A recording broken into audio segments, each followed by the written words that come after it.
PTI छॾींदड़ Jahangir तरीन जो इस्तेकाम पाकिस्तान जे नाले सां नई सियासी जमायत ठाहिण जो ऐलान कयो वियो आहे। अॼु इस्तेकाम पाकिस्तान पार्टी जो बुनियाद रखी छॾियो आहे।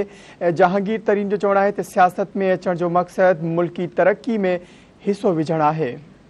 पाकिस्तान में सुधार आणण बुनियादी ज़रूरत आहे। जहांगीर तरीन जो चवणु आहे त मुल्क जिन हालतुनि मां गुज़री रहियो आहे समूरा पाकिस्तानी परेशान आहिनि।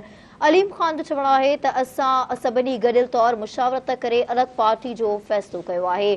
असां सभिनी खे गॾु करण में जहांगीर तरीन अहम किरदारु अदा कयो आहे। हिकु भेरो ॿीहर अहम ख़बर जे हवाले सां नाज़रीन अव्हां खे आगाह कंदा हलूं। अहम ख़बर आहे अव्हां सां हिकु भेरो ॿीहर शेयर कंदा हलूं। कुछ देर पहिरियां जहांगीर तरीन पंहिंजे साथियुनि सां गॾु प्रेस कॉन्फ्रेंस कई आहे, जंहिंमें हुनजो चवणु हो त पीटीआई छॾींदड़ जेके मेंबर हुआ उन्हनि नई पार्टी में जेका जॉइन कयो आहे, जंहिंजो नालो ॿुधायो वञे पियो त इस्तेकाम पाकिस्तान जे नाले सां रखियो वियो आहे। जहांगीर तरीन जो चवणु आहे त अॼु इस्तेकाम पाकिस्तान पार्टी जो बुनियादु रखी छॾियो आहे। सियासत में अचण जो मक़सदु मुल्की तरक़ी में हिसो विझणु आहे।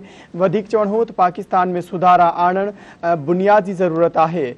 अलीम ख़ान जो चवणु हो त मुल्क जिन हालतुनि मां गुज़री रहियो आहे समूरा पाकिस्तानी परेशान आहिनि। असां सभिनी गॾियल तौरु मुशावरत करे अलॻि पार्टी जो फ़ैसिलो कयो आहे। हुनजो वधीक चवणु हो त असां सभिनी खे गॾु करण में जहांगीर तरीन अहम किरदारु अदा कयो आहे।